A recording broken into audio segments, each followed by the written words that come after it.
अस्सलाम वालेकुम। गफूर हैदरी साहब की शिकस्त के बाद मौलाना फजलुर रहमान की जो सियासी पसपाई है, जो सियासी रुसवाई है, उसकी हैट्रिक मुकम्मल हो गई है। वैसे तो उन्हें बहुत जगहों पे जो है वो रुसवाई का सामना करना पड़ा, उनको सियासी तौर पे रुसवाई की बात कर रहा हूँ। उनको जो है उन्होंने दावे किए, नारे लगाए, बहुत कुछ कहा, लेकिन उसे पीछे हटना पड़ा। लेकिन मैं जो हैट्रिक की बात कर रहा हूँ वो पार्लिमान के अंदर इलेक्शन के महाज पे कह रहा हूँ। मैं उस पर भी नहीं जा रहा कि उन्होंने इलेक्शन लड़ा, खुद हार गए, फिर उनके जो है वो भाई एक जगह से हार गया और वो सारे मामला, उस पर मैं नहीं जा रहा। मैं असम्बली के अंदर के इलेक्शन की बात कर रहा हूँ। पहले उन्होंने अपने बेटे को डिप्टी स्पीकर के लिए लड़वाया, इलेक्शन लड़वाया, उनके बेटे हार गए। फिर उसके बाद मौलाना फजलुर रहमान खुद सदर पाकिस्तान का इलेक्शन लड़े, हार गए। अब उन्होंने अपनी जमात के गफूर हैदरी साहब को जो है वो डिप्टी चेयरमैन सेनेट के लिए इलेक्शन लड़वाया और उनको बनवाने की कोशिश की, लेकिन इसमें भी उनको बदतरीन शिकस्त का सामना करना पड़ा है।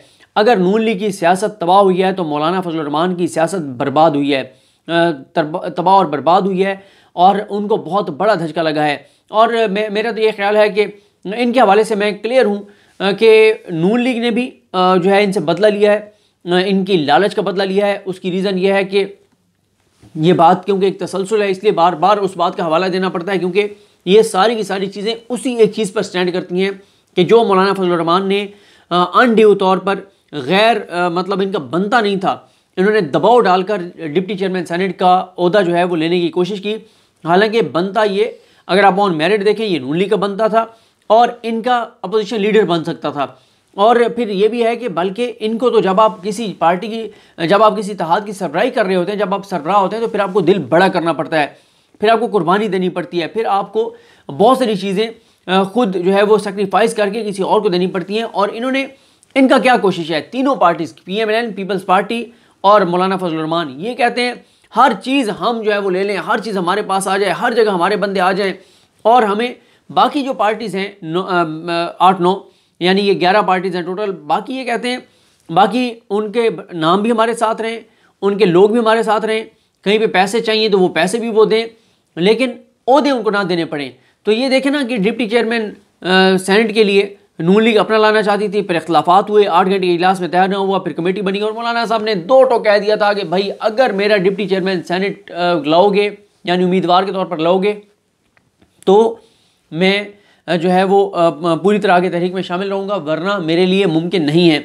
और नून लीग ने कहा ठीक है, आप डिप्टी चेयरमैन सेनेट ले आएँ।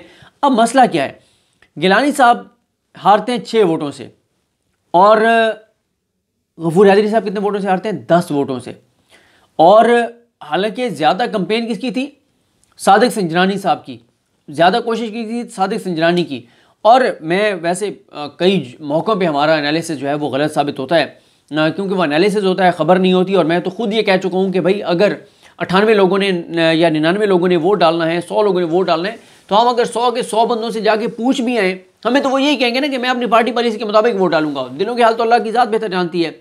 लेकिन आप ये देखें कि मेरे ये ख्याल था कि सादिक संजरानी साहब अगर जीत भी गए तो निचली सीट पे गफूर हैदरी साहब इसलिए जीत जाएंगे कि ज़्यादा कोशिश PTI जो कर रही है वो सादिक संजरानी के लिए कर रही है, डिप्टी चेयरमैन सेनेट के लिए तो उस तरह से वो उतनी ज़्यादा कोशिश ही नहीं कर रहे। तो मेरा ये ख्याल था कि PDM निचली सीट के ऊपर मुतहद रहेगी, ऊपर क्योंकि कोशिश बहुत ज़्यादा हो रही है, ऊपर जो है वो सादिक संजरानी साहब सीट अगर ले भी जाएंगे। और वो ये नहीं था कि मैं उन लोगों में से नहीं हूँ कि मैं कहना शुरू कर दूँ कि ओ जी मैंने फ़लाँ ट्वीट में बता दिया था, मैंने फ़लाँ प्रोग्राम में बता दिया था कि जी सादिक संजरानी जीत जाएगा। नहीं कुछ कहा जा सकता था, बहुत टफ कंपटीशन था। लेकिन मेरा ये था कि सादिक संजरानी साहब जीत भी गए तो नीचे गफूर हैदरी साहब जीतेंगे। उसकी रीज़न यह है कि उसके ऊपर तो वो वोट देंगे ना, बिल्कुल उसी तरह से जैसे हमने देखा कि उधर हफीज़ शेख साहब हार गए, लेकिन फौजिया अरशद तहरीक इंसाफ की जीत गई।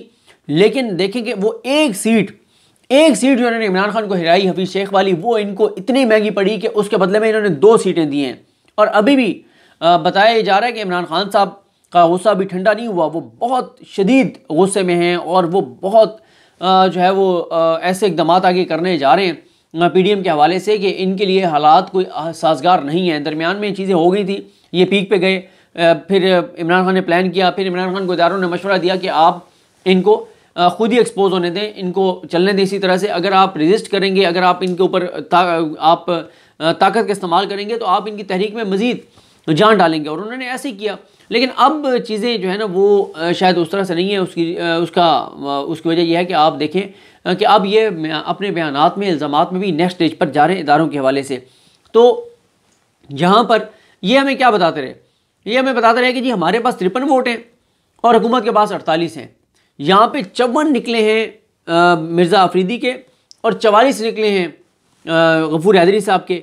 तो इनके अपने पीडीएम के लोगों ने बगावत की है गफूर हैदरी साहब के ख़िलाफ़, और इसमें नून लीग के लोग भी शामिल होंगे। उसकी रीज़न ये है, नून लीग के लोग ये समझते थे कि ये सीट उनका हक है, और ये उनका हक था भी सही। अगर आप अददी एतबार से देखें तो इसी तरह से होता है कि वो उनका बनता था, उनका डिप्टी चेयरमैन सेनेट उम्मीदवार आना चाहिए था, जीते या हार जो भी है। लेकिन ये क्योंकि JUF ने ये अपना उम्मीदवार लाए और अब इनको इनकी लालच का इनसे बदला लिया गया है। और आप ये देखें कि ये कहते हैं कि जी ये जो 7 वोट हैं ये बिल्कुल ठीक डाले गए हैं, और प्रिजाइडिंग ऑफिसर ने गलत किया इनको रिजेक्ट करके। एक भी उम्मीदवार, एक भी सेनेटर वोटर सामने नहीं आया जिसने कहा हो कि ये जो यूसुफ रज़ा गिलानी के नाम के ऊपर मोहर लगाई है ये मैंने लगाई है। एक भी सेनेटर ने ऐसा नहीं कहा। अगर ये वोट दुरुस्त है तो वो सेनेटर आकर कह दे कि जी बिल्कुल जो है वो ये मैंने ये वोट डाला था। लेकिन इनको भी पता है कि इनके लोगों ने इनके साथ बगावत की है, इनके लोग इनके साथ नहीं चले, और ख़ास तौर पे ज़्यादा बगावत जो है वो यूसुफ रज़ा गिलानी के साथ नहीं हुई।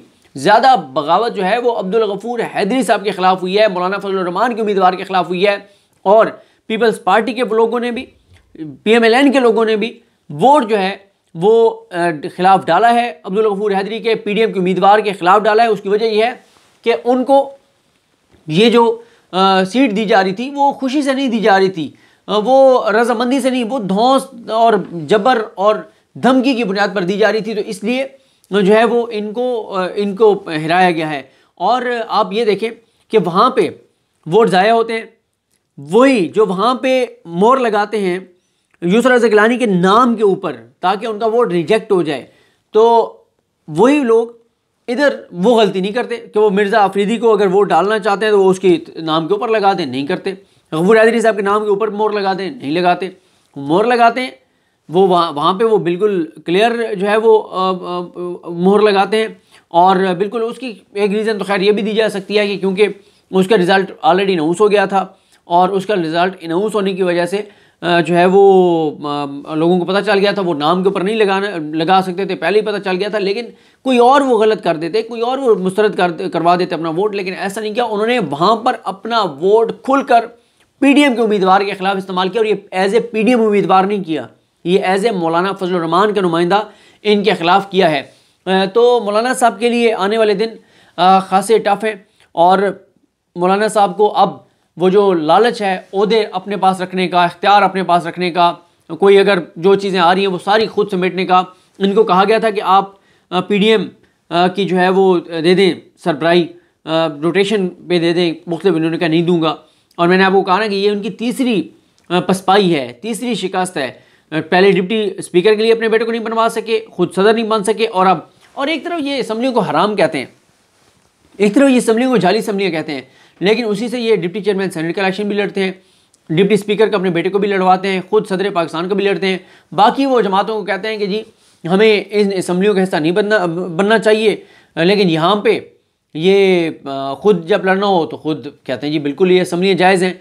और मेरा ख्याल है कि अली हैदर गिलानी साहब की जो वीडियो है, जिस तरह सोशल मीडिया पर चल भी रहा था, कि वो बड़े गौर से देख ली थी PDM के जो सेनेटर्स थे उन्होंने, और उन्होंने उनके जैसे उन्होंने कहा था कि कैसे ज़ाया करने हैं, तो उन्होंने वो ज़ाया भी किए। फिर कैमरों की बहुत ज़्यादा बात हो रही है कि जी कैमरे लगाए गए, ये किया गया, वो तो नया पोलिंग बूथ बन गया था, और नया पोलिंग बूथ बना, और उस पोलिंग बूथ में तो कोई कैमरे नहीं थे।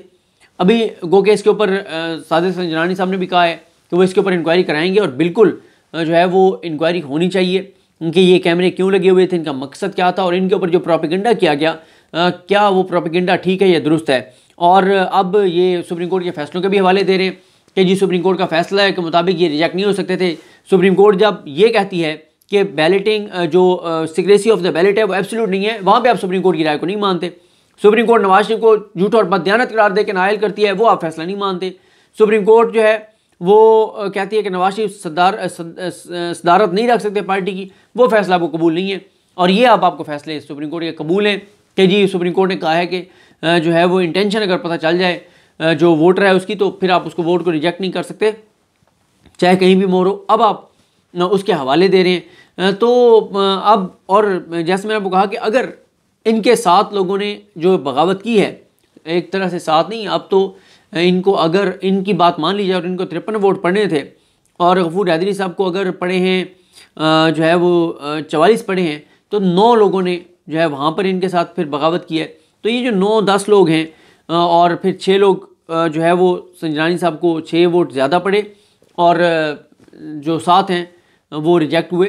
तो ये फिर इन 10, 12, 13 लोग जितने भी बनते हैं ये, तो क्या ये उन लोगों को निकालेंगे? वहाँ पे तो ये कहते हैं तहरीक इंसाफ को पता है और वो नहीं निकाल रहे।